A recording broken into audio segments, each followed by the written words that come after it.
All board members are here. If we get any, we need to approve the agenda. So moved. Second. All in favor? Aye. Aye. So approved. Any public comments at all? Not that I've seen.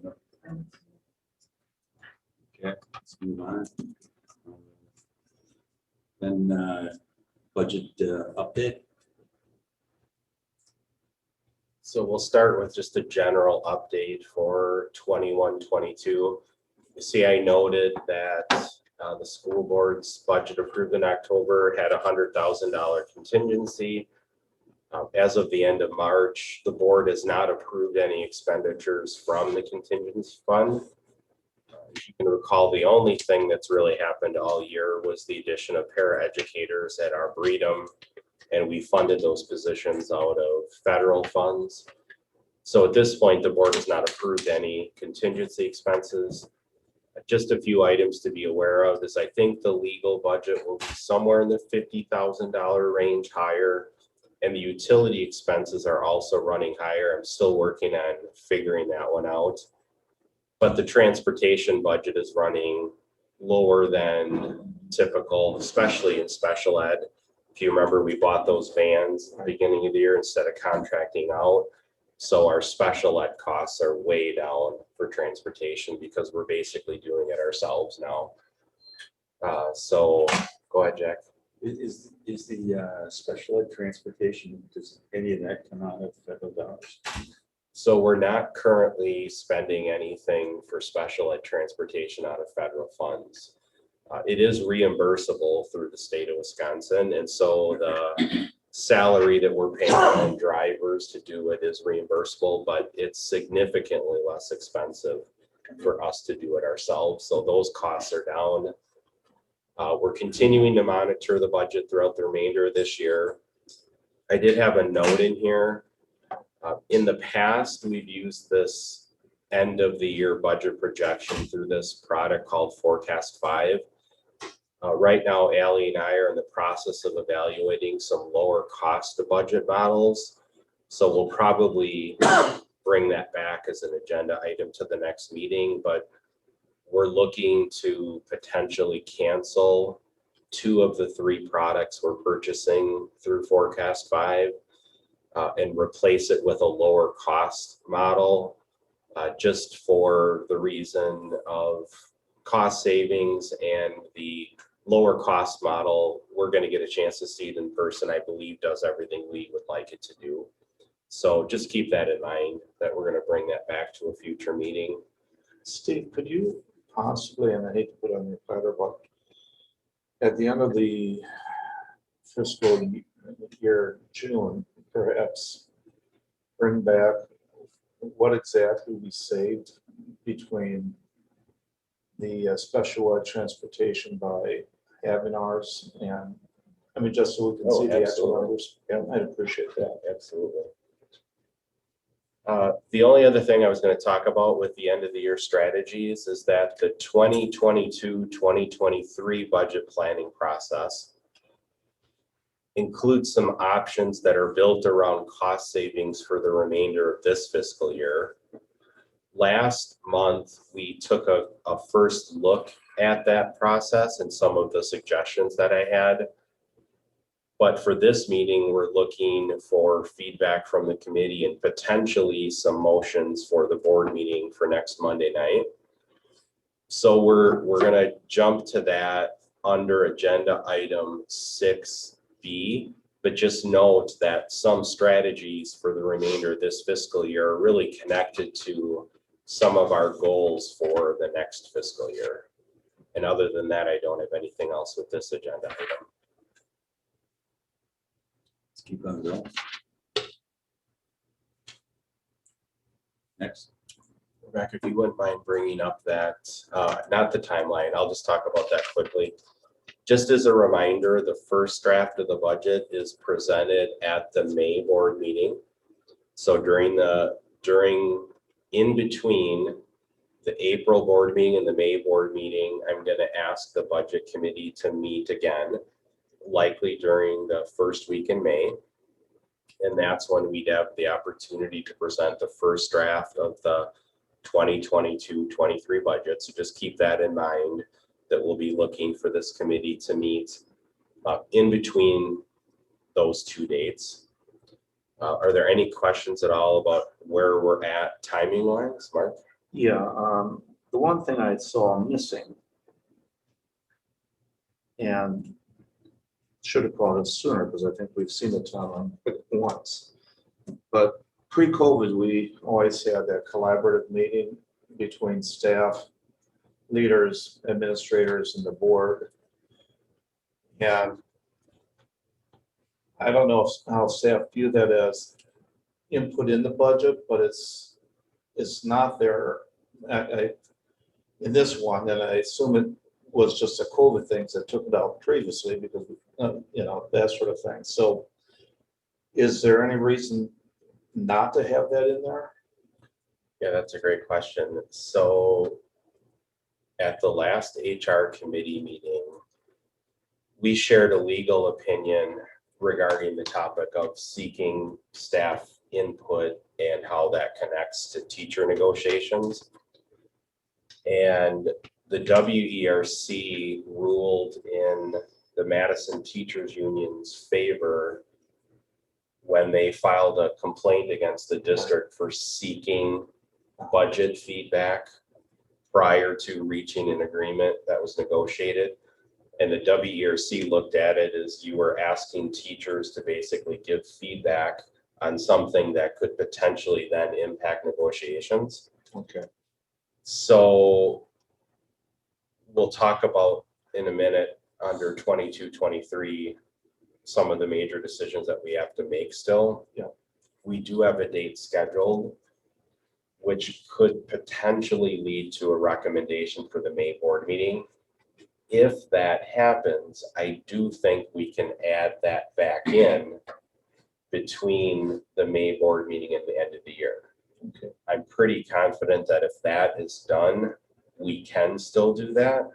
We'd probably have to just check with Kirk Strain to make sure, but I'm pretty sure we probably could if we were done with that.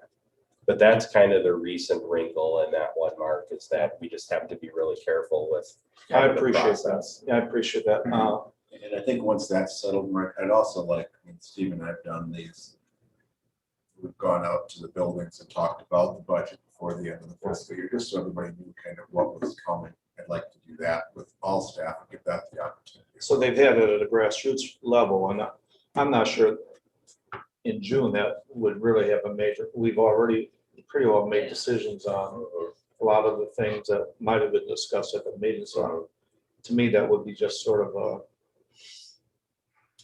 If you look at it, though, not worthwhile. if you look at it, I have to believe that your administrators, principals and things like that are working with teachers and everybody in the building to make their budget recommendations. I can't believe that your principals do this. And I think you're gonna see that there's gonna be a appreciation of getting negotiations going now. So I think if that's a piece that I think will be well received. I think the other piece, if we want to forego that larger meeting, is that it's a piece that Steve and I just need to make sure we get out into the buildings. And I would say we do that in person versus via Zoom. And we just do it like we've done years prior to the pandemic, where we just made an appointment in every building. We let people know when they were available, and we had we took questions about the budget, gave feedback, etc. Those are some options we can have. I guess I would just recommend that the WTA get communication as to why we're not resuming COVID.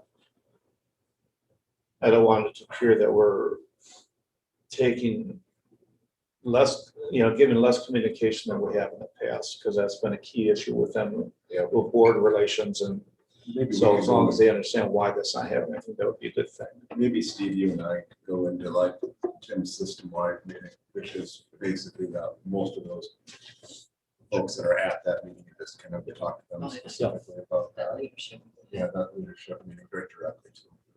That's a good thing. That way we can do it directly. Thanks. Okay, thank you for that feedback. So Next topic is to review our budget planning process and where we're at. And I'm going to just start by asking Rebecca to switch over to a document that is included in your regular board meeting packet once a month. And Rebecca's gone all the way to the end of it. And what this really is the standard budget status reports that we include each month. And just as a reminder, that very last page provides a big picture overview for all of the buildings and the departments. And the far left starts with that carryover balance concept. And you can see we ended the 2021 school year with over $1 million sitting in that carryover balance concept for all buildings and departments. And then across the right, we just track as to where they're at in this school year. And then if this school year were to end, you can see that far right column, it would be a $1.5 million balance remaining. Now, again, that's if this school year were to end today. We know there's expenditures that will continue throughout the spring. As an example, there's spring athletic events that have costs associated with them. So that number will just naturally come down over the next couple of months. But in general, this just gives you a perspective as to where we're at with our buildings and our departments moving forward.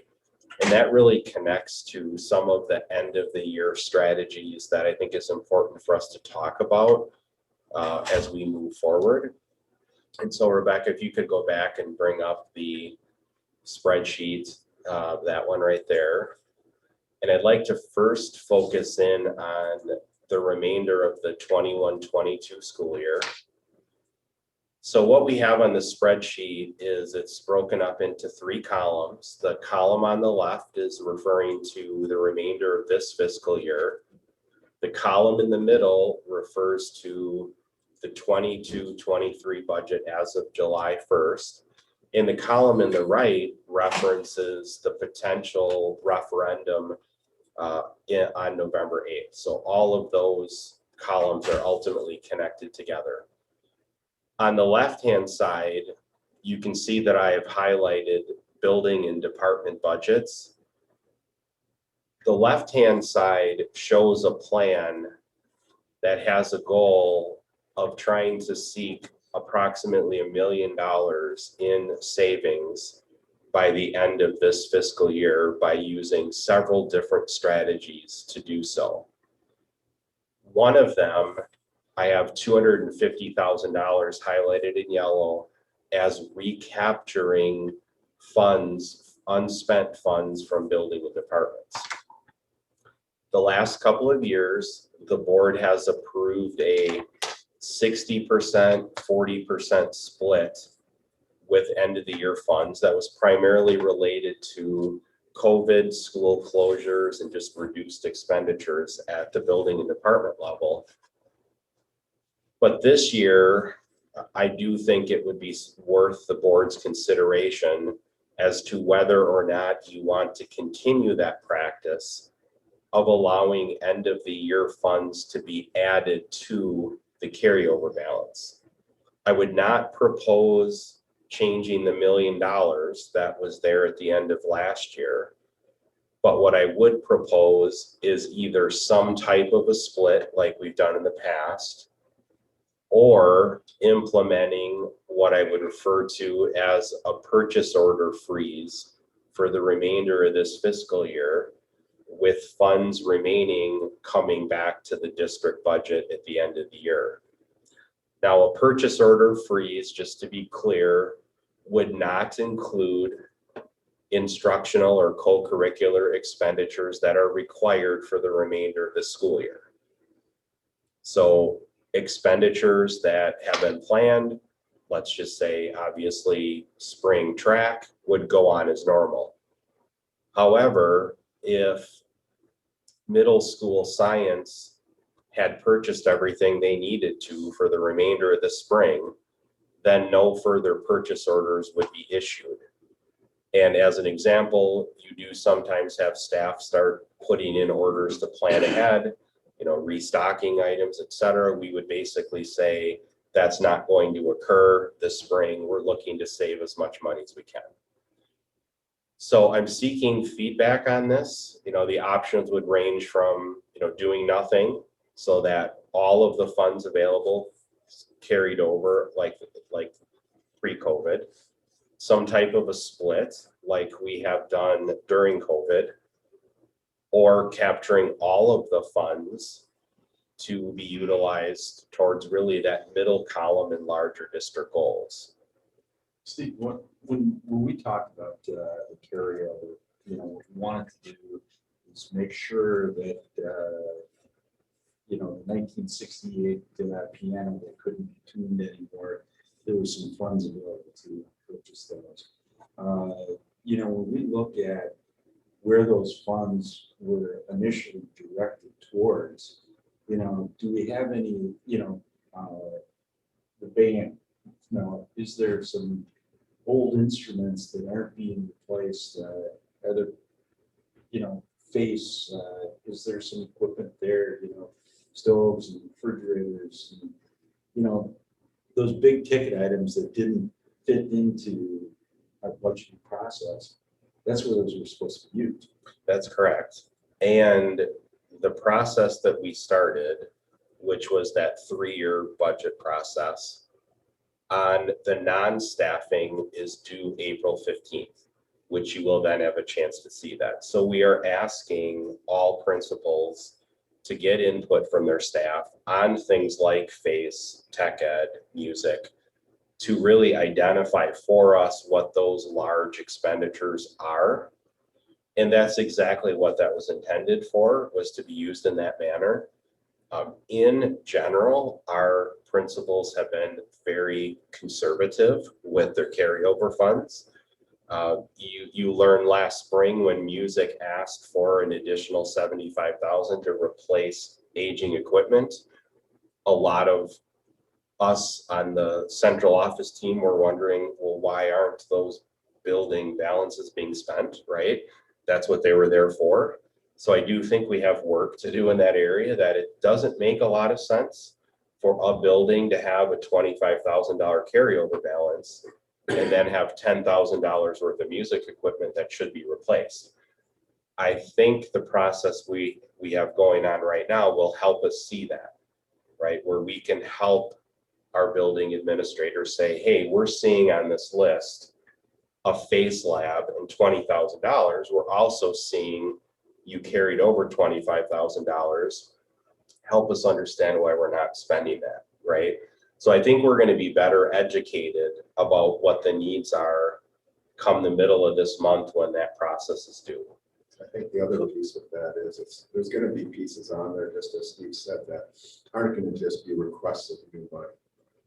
It's going to be some of the allocation of the carryover. There's some things coming out of, I've asked, like, there's some equipment needs within like the innovation center as things just have to be replaced, like 3D printers. We have the money for it in our account, but I want it on that sheet so then you can see what the needs are, and then you can line it up with the funds. And I think it will be a similar type piece there. Do we get any reaction to the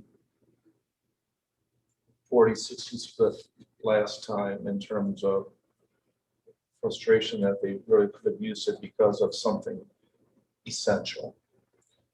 I did not. I'm not saying that it didn't exist, but it wasn't shared with me. And I think the main reason why there probably wasn't, Mark, is expenses were just down. Yeah. Right, because of a number of items that just didn't take place. And to some degree, expenses are a little lower this year, but not like they've been the last couple of years. That's why I do think that if we were to implement some type of a split or some type of the district claiming the end of the year funds back for our district goals, it really does need to be connected to a purchase order spending freeze, because otherwise the funds will just be spent. So, I mean, if we do have some approach of recapturing some of the funds or all of the funds, it's just a necessary piece that goes with it. And I do think, again, once we can explain the whole picture to staff, if we do move forward with some larger goals in that middle column, I think it all will become clear to folks that we're valuing average competitive pay over maybe spending $200 to $300 that's left in your supply budget this spring, because we can capture all of that across the organization and allow us to go after those larger goals in a year when the revenue limit's going up zero. And I think that's the kind of stuff Randy and I could explain in person much better. So Steve, to capture the 250,000, what kind of split would you recommend? Like a 20-80? Either what we did last year or higher is what I would recommend. And I do think either way, it is a good fiscal strategy for us to limit purchase orders moving forward for the rest of this year to only essential purchases. I don't think that will really create a lot of negative feedback, because if you did need to purchase something, it's going to be purchased, right? All we'd be asking people to do is, if it's not essential for the rest of the school year, we're asking you not to do it. Right. I would propose that we do something like that, do some type of purchase order for use, 80-20, or. If this is the goal, and I think it's reasonable to get to where we need to be for our salary and benefits. I trust your recommendation. Experientially, I think you and I have worked under that limit, whether it was I don't know if it was district at the time or building wide, but we had that same kind of thing where after April 1st or whatever it was, no more purchase orders unless, you had your state competition for business or Right. something, which is already budgeted, so. I think Yeah. it's very reasonable. And it's workable. It's a little bit different than that scenario in that then you'd have just expenditures coming before April 1st. You can spend your budget down. So that was to try to clear everything out by the end of the fiscal year. But I think this will be received fine because of people know what our budget issue is with the next week. But it's really going to be one that it's going to be totally freezing things. So if you had something planned that might have been not essential, we're going to be holding. So that'll be the only piece that I would see there's any potential kind of, not say pushback, but any sort of like angst on it, because there may be some things that we hold on. But I think it's the right direction. And if we have a number of 250, I think what we'd like is just the latitude to be able to work through the system to make sure we can get the numbers that we have. So what do you need, a motion on that? I would request a motion for the board meeting next Monday, because that would be a change in practice. So would it be freezing purchase orders? And are limiting purchase orders to only essential activities for the remainder of the school So year. we change our purchasing process per policy. So Can we have that motion? So move. Second. So we're freezing, the motion was to freeze purchase orders for Non-essential. non-essential things. All in favor? Aye. All right, so thank you for that. So otherwise, I think the remainder of the items on the 21-22 column, we will continue to monitor with you as we move forward. Jack, you had expressed an interest in making some type of payment to the Fund 73 Trust Fund, which is our post-employment benefits, instead of zero. So as we continue to monitor this over the next couple of months, we do have time on that one.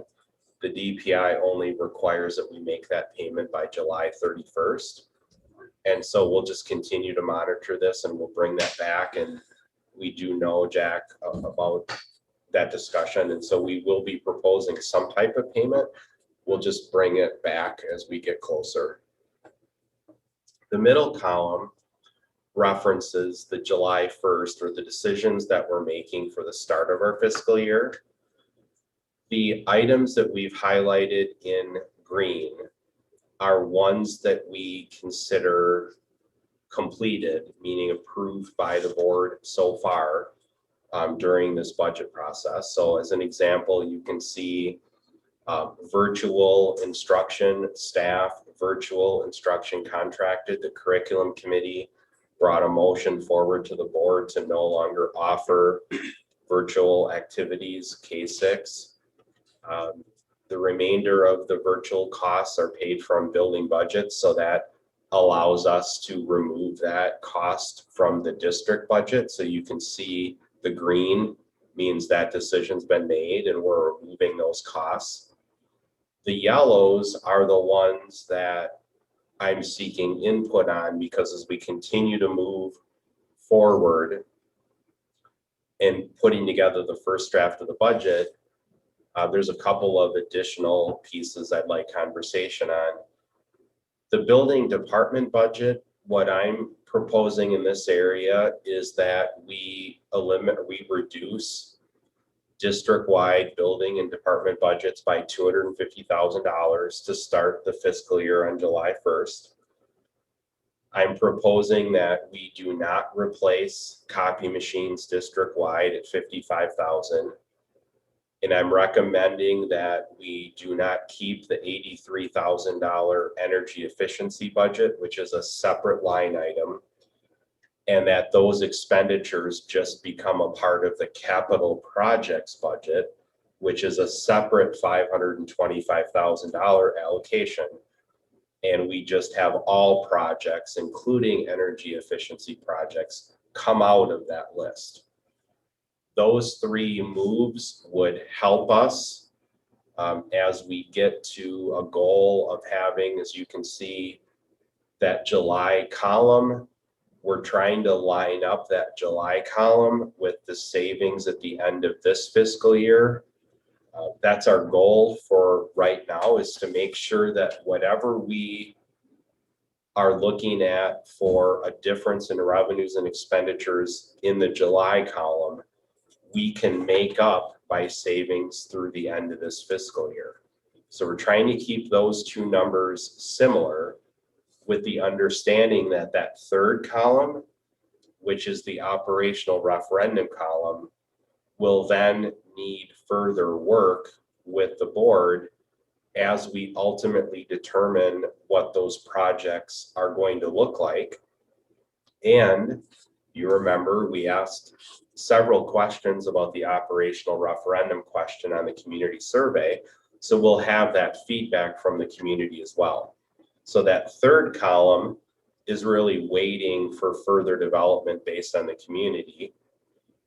The second column is right now, our administrative goal is to make sure that we save whatever it is that we need to balance out the middle column until we can get to the operational referendum, which is the third column. So up on the top, we're recommending those budgetary savings, the building department budgets, the copy machines, the energy efficiency. And then with the understanding that down on the bottom, which is the expenditure increase area, we have negotiations scheduled in the middle of this month. And we do want to talk about that topic at the next board meeting in closed session. So the next board meeting in closed session gives us the opportunity to engage the whole board on that topic prior to entering negotiations. So we have that time next Monday. But you can see that I have yellowed compensation system increases and inflationary increases, because right now we're lining that all up to come forward to the May board meeting. So a part of the bottom, which is the compensation increase, is really connected to some of those cost savings on the top. And I'm first of all seeking your feedback on thoughts on basically cost savings on building department budgets, copy machine replacement, and energy efficiency, or other ideas that you would be comfortable with. So Steve, is the 250 in column 2 based upon the anticipated year carryover funds? I assume that's what's in column 1. So it's an additional 250 to column 1. So Okay. column 1 would be 250 from what is remaining at the end of this spring. Column 2 would be to reduce the actual starting budgets by 250. Now, that could be accomplished in a very simple way. I've asked Rick Franz, our IT director, to go through his budget very carefully. And by extending the use of like Chromebooks, laptops, and a few other technologies for just one more year, you can come up with like 225,000. And these are devices that are appropriate to still be used. It's just our process would call for them to come out of service. So it's not a huge imposition. I would start with technology and we would extend the useful life of some of our equipment by 1 year. And getting to the 250 would not affect classroom activities at all, as technology would end up absorbing the majority of it. What about copy machines? If you postpone those, then are we going to be paying more in maintenance on those machines? So do we really capture that? So we have a fixed cost on our maintenance, and they're required to come as much as they need to for that fixed cost. So we would not have an increased cost there. It just would extend our cycle a bit for replacement. We're actually in a really good spot. A few years ago, the board made the decision for building copy machines that we would just outright purchase them. So we have a very modern copy machine fleet, and not replacing the equipment for 1 year would not have a negative effect, because we're looking at high quality equipment to begin with. Now, ultimately in the end, if you look at the far right column, you do see that I have these topics returning for discussion around the November 8th referendum. So as a committee, you will have the opportunity, of course, to weigh back in on what you want to bring back in that we would look to include in the operational referendum. So if, as an example, this committee said, hey, we want to keep that replacement cycle going for copy machines, we just put it back in that far right column and it just becomes a part of that number. So I think the first two are in agreement. The building budget, are we agreed on that?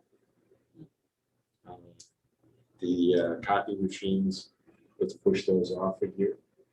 Is that seems to be the question. The energy efficiency, I think it makes good sense to, put it into, the capital maintenance budget. And it's not like we're getting, a return on investment in 3 to 5 years. These are 10, 14, 15-year replacements. So could we put that stuff into the referendum if we wanted to just do a mass upgrade? Just do that in the referendum so it's gone. Those are the questions you're response to, right? Yep. Yeah. Does that make sense? And then I just want to share down at the bottom, what is in yellow is the compensation piece. And we will come back to that next Monday night in closed session. We will want the HR committee to meet between the April and the May board meetings as well. So we're going to want to get that on the calendar in addition to the negotiation session. We're going to want a meeting to pull together to talk about what we're recommending for the May board meeting. You're bringing into closed session. You also some data on the compensation. Yep. So people can see that. Yep. So it's not just a conversation about those numbers. but Right. give you some context as far as where those fit in that conversation. That's right. Yep. So are we done with this topic? Can I ask a question? Go ahead. It's not highlighted, so, but what are the new FTE 712 that were postponed? The 88,000. So it's not listed in any color yet because when we put this together, we were still working on the details of like the scheduling process for students. Brian actually completed that before he left. Randy shared it with the team at the last cabinet meeting. They had a chance to look at it. There just were a few minor things that folks were still working on. The total increase was less than the 88,000. But there were some increases. And once I have that document totally finalized, I can bring that back. But we're going to be a little bit underneath that, but we're definitely going to need some expenditures to cover those costs. That number Steve just brings forward every year as part of a kind of formula on a per student basis. Then you have to compare it to actuals as far as where kids register. And then looking at how we have to share really our encore staff across the district, music art, So yeah, it's just gonna so be we're good. not putting off staff needs That'll come for, forward, that's all done, it's just we need to figure out what the final FTE was, but as Steve said, it's less than that. all right. Any other questions on this? Let's move on. Rebecca, yeah, thank you. I already mentioned that we have a meeting scheduled on April 19th at 4 p.m. We do have the opportunity next Monday to talk about that in closed session, so we will do so. And we will be talking about it next week. Can I bring up something related, anything else you have on that one? But planning between committees, so since that's an agenda, I just wanted to bring up kind of a piece that's been happening with kind of co-curriculars that relates to district budget and some of the things you and I talked about, Jack, is our policy for co-curriculars brings about like new club proposals, et cetera, and those things come in the fall.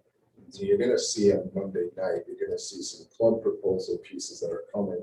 They're coming now, partially because they weren't brought forward in the fall, partially because the HR department's also looking at kind of planning forward as far as what are the clubs that we've approved in the past, what's their 3-year time frame.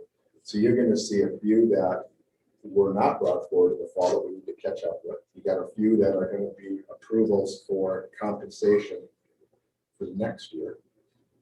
Just be patient with us. I'm going to guess it's going to be a few iterations here over the summer to get it all sorted out. But Amy Jensen and the HR department's been working with you and back on, I think, the high school to make sure that that piece is in process. So it's trying to now shift a bit of that process to the spring so that it can tie in better with this process. So you're going to see some of those iterations.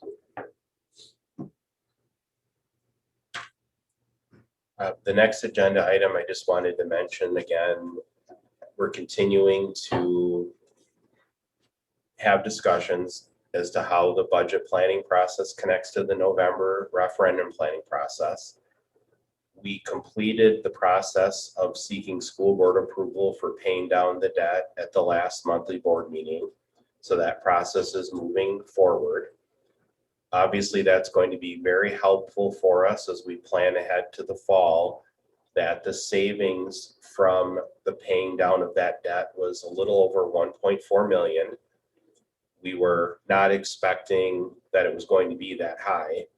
So that does result in some flexibility. If you recall, Eric Cass, when he was here, actually showed a financial plan that had the tax levy dropping a little bit because of the savings and how the savings were quite a bit higher than expected. So that's a real positive. And then the community survey results are expected by the middle of May, which will then give us the opportunity to continue the discussions regarding both the capital and the operational referendum. So this is just going to be a standing agenda item as we continue to learn more. it's going to allow us to have that discussion moving forward. And then if you want a discussion and action, we don't have anything. We did have a request to bring forward some data on student enrollment and staffing levels. It's interesting to get a chance to kind of dive into the data that we can pull out of the Forecast 5 site system, because it does allow you to really see at a high level, you know, the data as far as where our district is sitting and where other districts are sitting. Rebecca, if you wouldn't mind going to the next page, it'd be a little easier if I can keep going to the next one. So I'm going to start with this one. What you have here is 2 charts across time. One of them is the percentage difference in student enrollment. One of them is the percentage difference in staffing. And you can see how over time, can you make that a little bit bigger, Rebecca? Sorry, I don't have can't quite see that title of that one. Closer, well.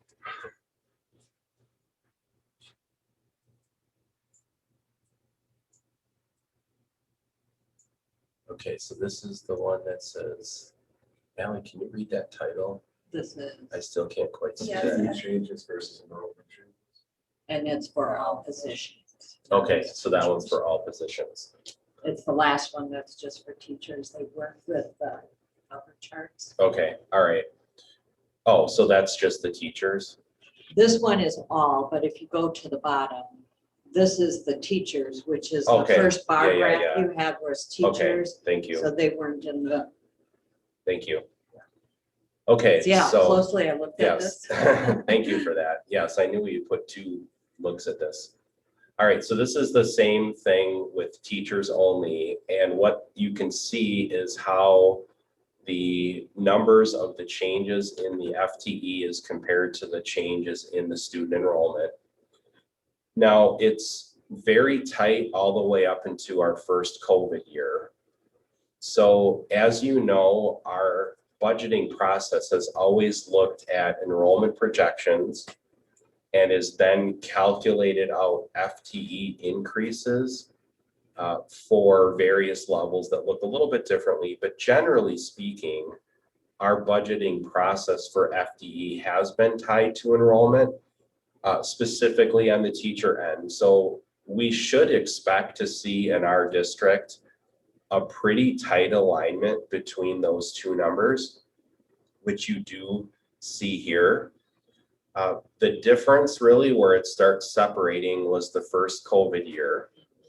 And the reason for that starting to separate was we had invested in classroom teachers the spring prior. Our enrollment projections showed an increase. We actually, of course, made all of these decisions pre-COVID. That COVID obviously caused school to close in that March timeframe. As we moved to the fall, our enrollment actually declined. So our student teacher ratios declined, and that's where you started to see that misalignment. Now, this data does not include the current school year that we're sitting in now. So once the current school year that we're sitting in now is added into this, you will see those numbers those lines come back together. So I would view the COVID years as a bit of a blip in an otherwise very consistent process. And the other thing that we were wanting to show, if you want to go back to the teacher data across the county. So if you want to slide back up, it got split into 2 pages. If you want to go back down, Rebecca. So what we did is we took a look in total, what was the FTE of neighboring Dane County districts. And then as a result, what was their overall ratios?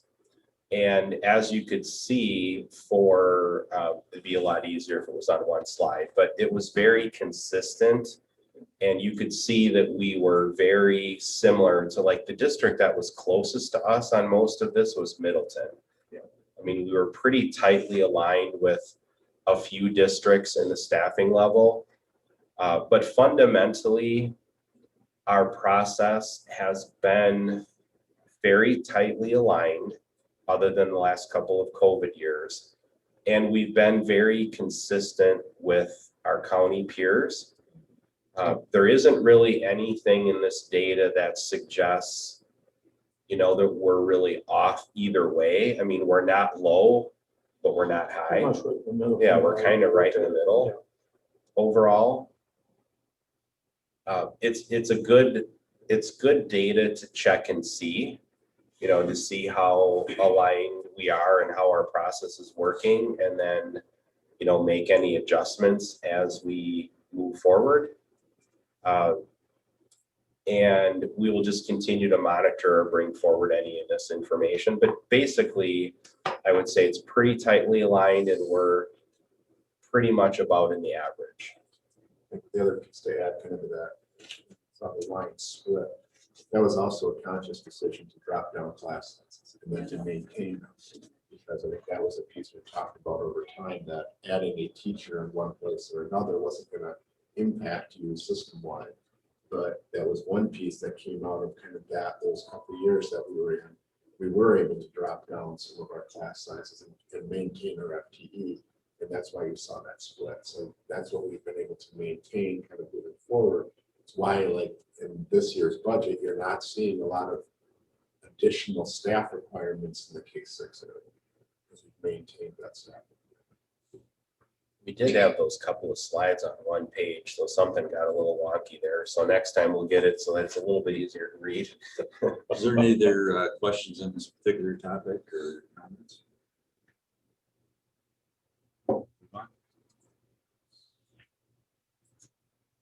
And then just future agenda items, if we could, again, at the board meeting next Monday, schedule a time. Now I know, Joan, we do the committees at May, so we're still, you know, hoping to have this group meet between those 2 months, if that's okay with everybody. She said that tonight or today. I mean, we can, it's up to you, or we can wait to the meeting. Go ahead and do it right now. That's probably easier while we're here.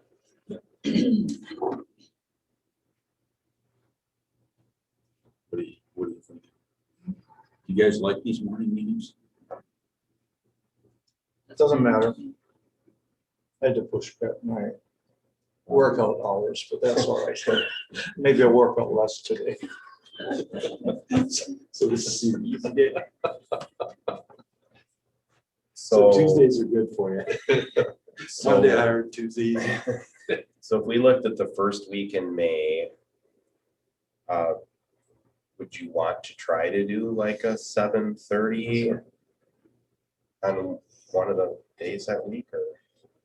Yeah, Tuesdays, not good for me on 7:30. Tuesday's not good for you. No, Okay. unless you want a 1.5-year-old running one. Is Monday okay? Monday is okay? Monday the 1st? No, Monday the 2nd. At the central office meeting on the 2nd. Or your central office meeting on the 2nd. If it works to schedule this, that's. Well, or we could do Wednesday. Rather than Monday. Okay. So is it Monday or Wednesday? Monday. 2 at 7:30. Sure. Motion to adjourn, So moved. Second. all in favor? Aye. Meeting's closed. Awesome. Thank you very much. So